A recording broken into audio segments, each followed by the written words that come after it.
Netherland जैसी कमजोर team के खिलाफ पहले वनडे टाकरे के लिए पाकिस्तान की प्लेइंग 11 में 2 नई तब्दीलियां। पहली बार कप्तान बाबर आजम का बड़ा फैसला,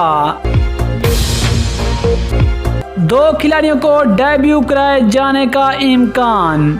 नेदरलैंड जैसी कमजोर टीम खिलाफ पहले वनडे मैच के लिए कौन से 2 खिलाड़ियों डेब्यू कर सकते हैं, मुकम्मल तफसील से बात करेंगे। लेकिन मजीद आगे बढ़ने से पहले चैनल को सब्सक्राइब करके साथ में लगी घंटी के बटन को जरूर दबा दें। अस्सलामुअलैकुम, वेलकम टू सैन स्पोर्ट्स। दोस्तों, आपको तफसील से आगाह करते चलें और आप सब जानते भी हैं कि पाकिस्तान और नेदरलैंड के दरमियान पहला वनडे मैच कल खेला जाएगा, यानी कि 16 अगस्त को। और ये वाला पहला वनडे मैच पाकिस्तानी टाइम के मुताबिक दोपहर 2 बजे शुरू होगा।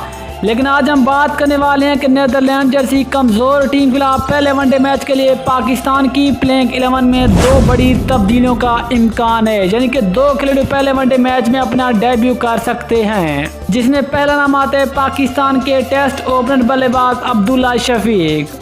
जरा के मुताबिक अब्दुल्ला शफीक को नेदरलैंड जैसी कमज़ोर टीम के खिलाफ पहले वनडे मैच के लिए पाकिस्तान की प्लेइंग 11 का हिस्सा बनाया जाएगा, जो कि अपना वनडे डेब्यू करेंगे।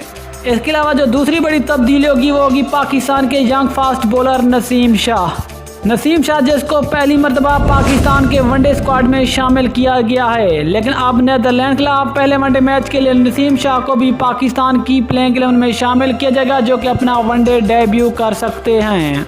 ये 2 बड़ी तब्दीलियां जो कि पहले वनडे मैच में पाकिस्तान की प्लेइंग 11 में की जा सकती हैं। ये थी आज की बड़ी खबर। इंशाल्लाह मिलते हैं किसी और न्यूज़ के साथ। अब तक ले इजाज़त दीजिए। अल्लाह हाफिज़। पाकिस्तान जिंदाबाद।